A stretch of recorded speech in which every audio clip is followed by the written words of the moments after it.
Paparamdam ko sa kanya kung gaano kasakit ang ginawa niya sa akin. Ngayong Lunes na, January 20. Bakit ka na naman nandito? Katulad ka talaga ng tatay mo. Ano gusto mo, ha? Matulad ako sa lahi mo? Lahi ang patapon ng buhay? Teka! Tanungin mo sarili niyo kung bakit ka bastos-bastos! Tapos na ang paghihintay.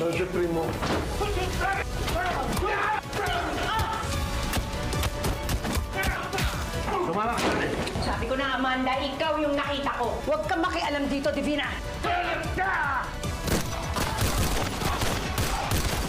Primo! Magsabayan na tayo!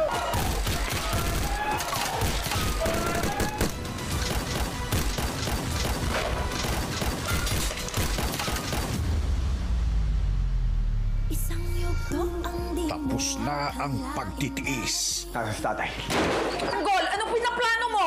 Alam mo ang ginagawang pagmamaltrato sa akin ni tatay mula nung bata ako. Bakit pinagsinungaling sa akin? Umasa ako. Magbabago ang pagtingin sa'yo ni Rigor. Papatayin ko siya! Huwag lang mo!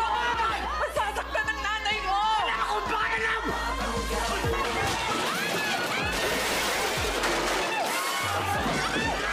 Tumutok ka na sa gabi ng paghiganti. Iintayin ko siya! Hindi ako papayag na palagpasin itong araw na to. Agad di ako nakakagad sa kanya! Habang buhay yan, hindi tayo matatahimik dito. Parating na yung tatay mo. Wala akong pakialam kahit magulo ko sa kulungan. Basta mapatay ko siya ngayong araw na to. Hayop ka! Ito na, katapusan mo! Hayop ka!